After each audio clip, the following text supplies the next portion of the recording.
Howdy, ladies and gentlemen. Welcome back to another episode of Life Made Easy. Sorry I haven't uploaded in a little while. Just been busy with some job stuff. But yeah, I'm back. Quick disclaimer before this episode starts. We're going to be going over the CYBERPOWER PC Gamer Xtreme VR, another addition to the lineup that I've done overviews on. You guys seem to like this brand of budget gaming pre-builts.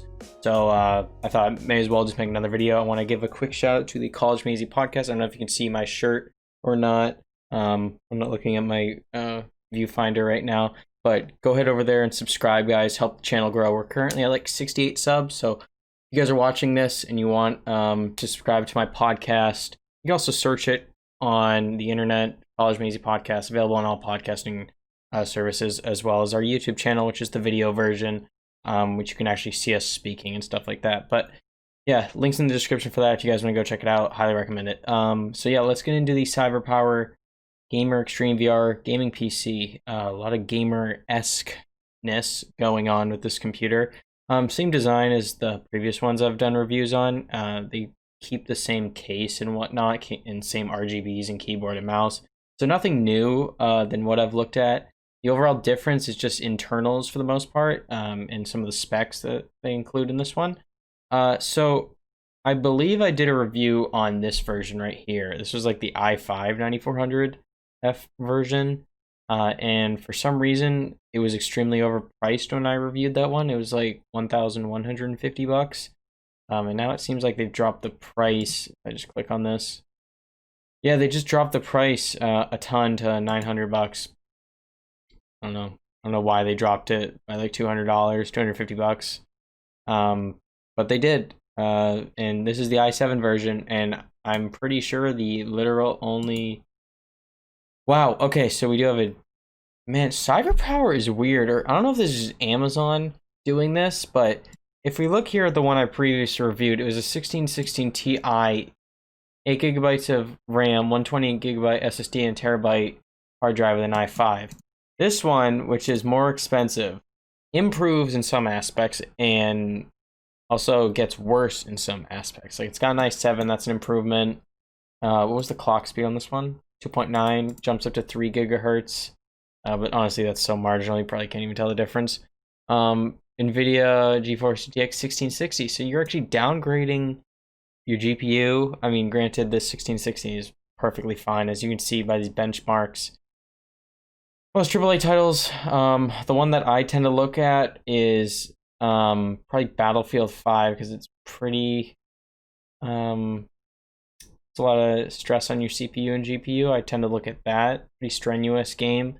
And then I also usually like to look at, geez, oh my god, I'm blanking right now, CSGO, but just because on CSGO you can see how high of a frame rate you can get, since it's not a very strenuous game to run on your computer. But yeah, as you can see here, 1080p 1440p gaming, you're getting well over 100 FPS for the 1080 side, and the 1440p side you do drop a lot, but it seems like the average or the median, I know they're not the same thing, but seems to be roughly around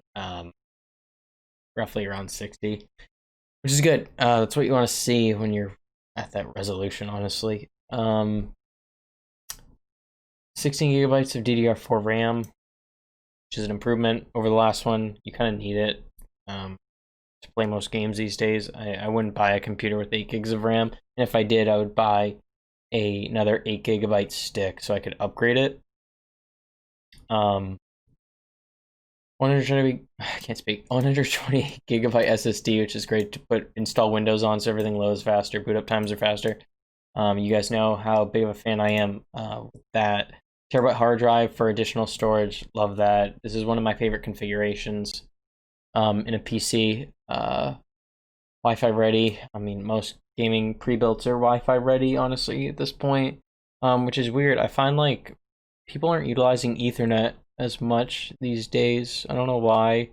You're seeing more and more PCs have Wi-Fi cards built in, like laptops. I don't know why they're doing that, but Windows 10 as always. Just scroll down. Reviews on this thing are fantastic. I mean, think it's 409 ratings, 4.6 out of 5 stars. I think you get the gist that it's a good PC. It's VR ready if you like VR. Personally, I think VR is kind of pointless. VR is one of those things that's like a gimmick. You use it once and then you never really use it ever again. This saying 8th gen. I thought there was 9th gen chip. What? I'm kind of confused right now. Okay. I don't know if that matches, but this is saying 8th gen, but in the title it's 9th gen. Okay. Nvidia, fantastic company. I love Nvidia chips. They make some of the best graphics cards. Honestly, leave a comment down below what you guys think is better, AMD graphics cards or Nvidia. Love to hear your thoughts. We have the standard gaming keyboard and mouse, which is honestly pretty cheap, in my opinion, just by looking at it at a glance. It's not mechanical. Just buy a mechanical keyboard to go along with this. And buy a separate mouse. Mice are not cheap these days. Like, I have a Vixing mouse right here. What is this, 15 bucks? One of my favorite mice ever. Yeah. Yep, we get it. It's optimized CyberPower, great company. I don't doubt that their products are bad. And I feel like I've read these specs out so much, but it's a 6-core processor.